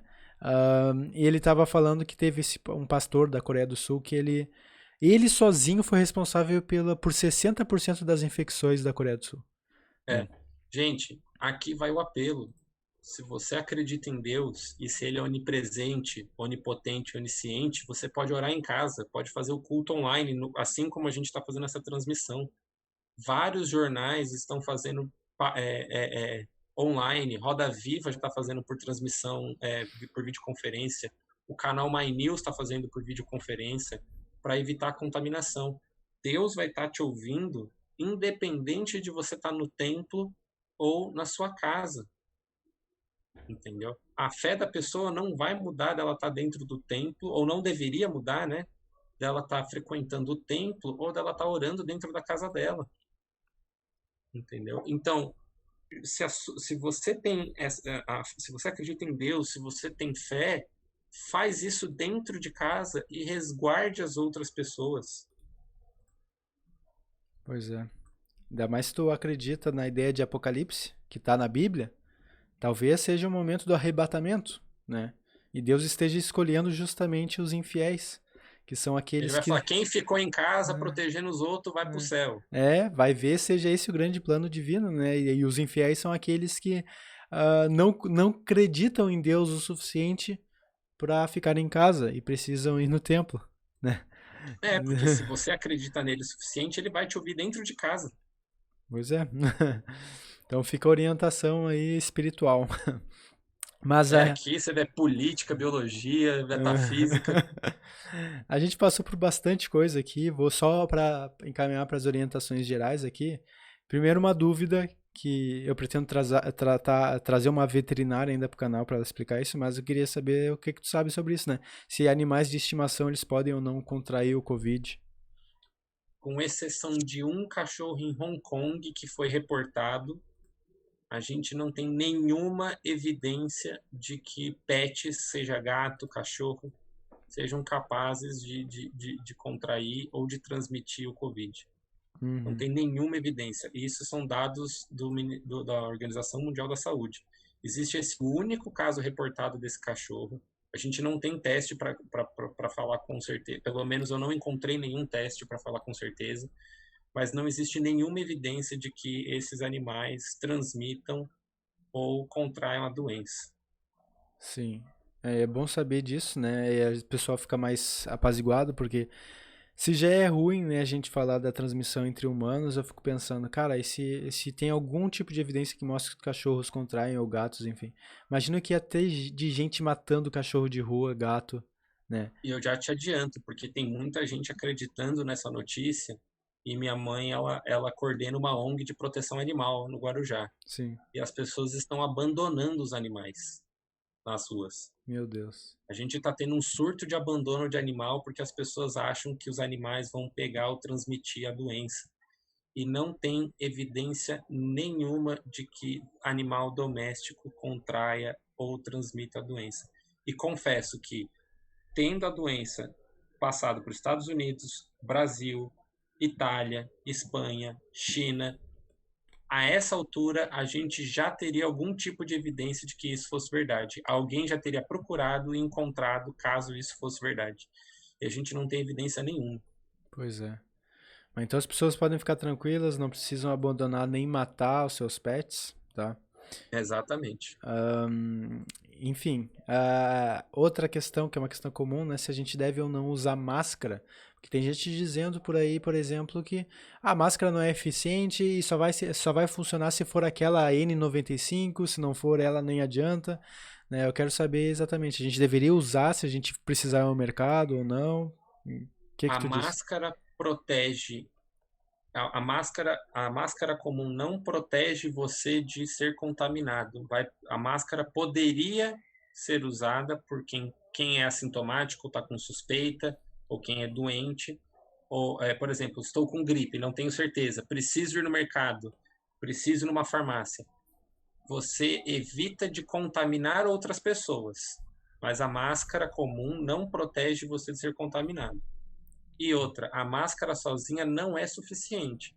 Não adianta usar máscara e colocar a mão no olho, coçar o olho, coçar o nariz, entendeu? Se tá com a mão suja, não Sim. adianta. Então as pessoas, o problema da máscara é interessante porque se você for comparar com o Japão eles têm uma cultura de usar máscara para gripe. A pessoa tá com tosse, ela usa máscara, então você sempre vê gente de máscara no metrô, na rua, etc e tal. No Brasil, as pessoas vão usar máscara achando que estão imunes à doença. E vão deixar de tomar as precauções necessárias, como, por exemplo, higienizar a mão. Façam as contas quantas vezes a gente passa a mão no rosto. Eu não tenho muito hábito de passar a mão no rosto, mas eu percebi que eu toda hora tô arrumando o bigode, que é a mesma coisa, Sim. entendeu? Eu- E eu tô passando a mão na boca, que é pior. Sim. Entendeu? Tem mais partes A mucosas, gente, né? a gente não percebe esses tiques que a gente tem. Não. Então, a minha recomendação atual, até numa perspectiva econômica, é que evitem as máscaras porque ela não protege 100% e porque deixa as máscaras disponíveis para quem precisa, para os profissionais de saúde. Sim. Uma única máscara, já vi reportagens mostrando que uma única máscara está chegando ao valor de R$ 85. Tá bem caro, né? Porque o que acontece? Não tem máscara para todo mundo. Eu tenho uma amiga enfermeira em Nova York, no meio do surto, e ela falou que o hospital passou a recomendação de que eles têm uma máscara para cada 2 semanas. E eles estão nos Estados Unidos, que é a potência mundial, Ah, recurso pra caramba. o Brasil vai se Uma ferrar. máscara para 2 semanas nos Estados Unidos. Então a Vindo de uma gente, amiga minha que é enfermeira lá, em Nova York. então a gente, não, a gente pode esperar aqui no Brasil uma coisa feia o suficiente para a gente começar a ver bastante infecção entre os profissionais da saúde. Então, deixem as máscaras para os profissionais de saúde. Me perguntaram também a respeito de luva. Luva é pior, porque você não lava a mão. Luva é pior. Deixa a luva para o profissional de saúde que vai fazer o uso adequado da luva. Você não sai de luva na rua, porque a luva vai ficar mais suja do que você lembrar de lavar a mão, porque você sente quando a mão está suja, de ficar Sim, pegando nas coisas. sim, Você lembra de lavar a mão. A luva dá uma falsa sensação de proteção. sim. Porque igualmente tu pode até pegar o germe na luva, mas tu vai passar essa mão no teu rosto depois com a luva. Mas Exatamente, não, não exatamente. vai fazer diferença nenhuma, né? Me Então, perguntaram também sobre sabão, álcool gel, cloro, água hum, sanitária, porque tem uma cidade aqui do interior que está passando cloro pela cidade. Então, eles estão usando spray de água em água alta pressão, bomba de alta pressão com cloro, algo assim. sim, Cloro e água sanitária são reativos, eles são bactericidas e eles também são bons contra vírus. Então, para limpeza de superfície, de casa, no caso dessa cidade, eles estão fazendo o correto de estar usando cloro, é legal, é bacana. Não para mão, agride muito a mão, tá? Então, se você tem a oportunidade de lavar com água e sabão, como eu mencionei lá no começo do vídeo, o vírus é uma moléculazinha com uma proteção, uma capinha de gordura. Isso quer dizer o quê? Você não lava a louça para tirar a gordura da panela, você não usa detergente? É a mesma coisa. Tirou essa capinha de gordura do vírus, ele fica vulnerável e morre. sim, Então, sabão é a melhor pedida. Se você álcool e gel é só para impossibilidade de lavar a mão, porque você não tem uma pia perto, por exemplo, na rua. Então, sim. não precisa estocar álcool em gel que nem um lunático e usar em casa. Cara, Fa- vai na pia, lava sim. com detergente, o IP mesmo, de lavar louça. Pois é, né? Entendeu? O pessoal tá. Lava com sabonete, sabão. Gente, Ah, sabão em barra, sabão de coco. O Gente, pessoal. não precisa estocar Protex. Sabão bactericida é para bactéria e nem deveria ser usado por uma questão de que vocês estão criando superbactéria. Sabão bactericida é para ser usado no hospital, não dia a dia. Boa. Então, o que acontece? Para de usar sabão bactericida. Você chega no supermercado, o Febo tá lá. O sabonete com cheiro de vô. Tá lá. Entendeu? Agora, o Protex acabou. O sabonete é bacteriano, não é viruricida, entendeu? É vírus, é um organismo diferente. Sim. Então, água e sabão. Pois é, né? O pessoal vai muito na propaganda, né? Tem um efeito de marketing. Olha só, é bactericida, certamente vai me salvar, né? Nem sabe É. exatamente como é que funciona, né?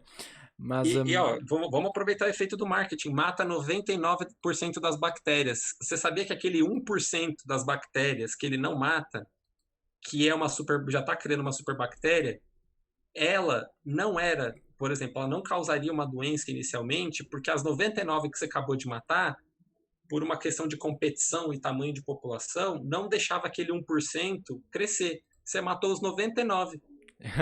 boa, eliminou a competição, né? É exatamente o que acontece no intestino quando você tem uma queda na imunidade, ou quando a gente começa a ter uma diarreia, o que acontece?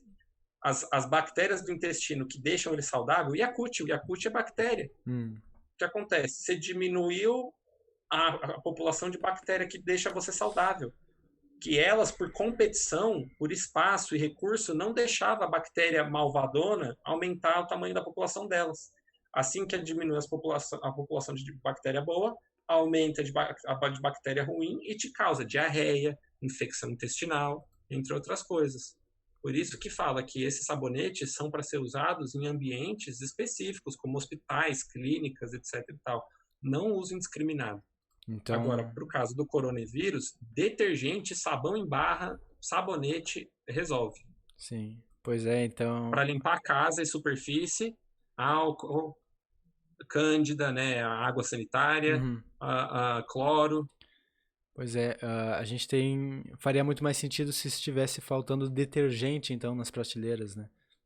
Exatamente. Pois é, eu até falei, minha mãe querendo comprar, ela comprou isso aqui. O pessoal fala, tem que ser 70%. Ela comprou esse álcool gel pronto-socorro, sei lá, não tem nem porcentagem Uhum. aqui. É bem vagabundo, ele seca rápido, tá ligado? E aí eu disse pra ela, mãe, não precisa, a gente, só se tu quiser lavar a casa, né? Passar na parede, nas mesas, coisa. Mas não precisa, a gente tá em casa, a gente tá em quarentena, a gente tá isolado, a gente tem detergente é barato. Ela pagou, sei lá, R$ 7 nesse vidrinho, O sabe? IP tá 1,50, sabe, Felipe? Pois é. Vamos estocar detergente se tu quer estocar alguma coisa só por mania, tá ligado? Mas enfim. Então a gente já deixou claro essas questões, né? Mas a última questão, então, pra gente hoje é justamente se existe alguma previsão para vacina, se existe alguma coisa próxima disso, um tratamento, um remédio, né? E como as pessoas, quais seriam as expectativas que nós deveríamos ter, né, enquanto sociedade? Então, a questão aqui do remédio, então, eu mencionei da cloroquina, que os remédios estão sendo testados, mas mesmo assim eles não são para todos os pacientes, então não é para ser feito uso indiscriminado. A questão da vacina, a gente tem vários grupos de pesquisa pelo mundo, como uma verdadeira corrida armamentista, para ver quem chega na vacina primeiro, na vacina mais rápida, mais eficiente. Mas a vacina tem um problema também, que você não pode infectar o paciente para saber se a vacina está funcionando. Uhum. Então, nos Estados Unidos já se iniciou o teste com humanos na vacina, mas a previsão mais otimista é que essa vacina vai poder ser distribuída em larga escala em 18 meses. Tá? Então, o que acontece? Uh, um grande problema também dos estudos com medicamentos e com vacina é que, dada a emergência e a impossibilidade de você infectar o paciente, existe uma dificuldade em fazer estudos randomizados, aleatórios. Qual que é a importância desse tipo de estudo? É saber se o paciente está melhorando porque eu dei o remédio para ele, Uhum. ou se ele está melhorando porque ele melhoraria independente do remédio, tá? Então, a gente pode comparar com a fosfetanolamina, que todo mundo falava que curava o câncer. O que acontece? As pessoas que tomaram fosfetanolamina e tiveram algum tipo de melhora, elas teriam aquela melhora independente de estar tomando a substância, seja por genética, seja por sistema imunológico. Então, os remédios e as vacinas testadas hoje precisam também avaliar isso. A vacina precisa ver se ela pega no sistema imune, se o sistema imune vai ser capaz de ter essa memória para combater a infecção. Então, demora ainda um tempo, porque eles precisam monitorar os efeitos a médio e longo prazo. Putz. Os remédios têm uma expectativa mais rápida de serem liberados, mas, de novo, como não é um remédio específico pro vírus do Covid-19, ele não pode ser usado em todos os tipos de paciente de forma irrestrita, de forma discriminada. A gente precisa ver caso a caso. Sim, o remédio poderia matar, né? Como tu falou que 5 gramas de cloroquina numa pessoa jovem pode ser Exatamente, fatal. causa uma intoxicação e leva a óbito. Sim. Mas eu acho que é isso. Acho que é isso. A Acho que a gente gente conseguiu cobrir tudo, né? bastante coisa. Eu acho que talvez esse vídeo aqui já é o segundo mais importante da internet brasileira, depois do Átila. O Átila vai estar no Roda Viva, podiam te chamar pro Roda Viva Pois também. é. Não, seria interessante, sei lá, mais pessoas aqui do YouTube, né, conseguindo fazer um trabalho que seja socialmente útil a nível científico, filosófico, sei lá, a nível político. Tem muita gente boa aí na internet e muita gente boa que não tem sequer o reconhecimento que deveria, seja porque, por exemplo, o Eduardo não tem um canal no YouTube, e eu peço isso pra ele faz anos, né? Preciso Seja tomar vergonha na cara. mas agora tu já tá confortável aqui, tu tá vendo aí que dá pra fazer, não tem nenhum grande dificuldade, né? Verdade. É bem tranquilo, na real. Vê que é só falar, cara. Aí tem gente que ouve, tá ligado? Então. É só o começo que eu errei no que eu fiz mestrado e depois Não, passa e você... não, fica tranquilo. É que a gente fica nervoso no começo. E eu não vou editar esse vídeo. Então qualquer problema é porque eu quero postar logo, eu quero terminar aqui pra já postar. Né, Não, agora eu vou virar piada, mas não Não, tem não. problema, porque o importante é o conteúdo. Não, até quanto antes tu puder avisar a população pra elas pararem de matar cachorro na rua, já tá valendo. Verdade. Mas enfim, então acho que é isso. Acho que a gente falou sobre muitas das coisas. Espero que vocês tenham gostado. Deixem seus comentários. Outras perguntas que vocês porventura venham a ter, eu já estou convocando o Eduardo aqui para responder todas. Então deixem nos comentários que ele vai interagir com vocês aí.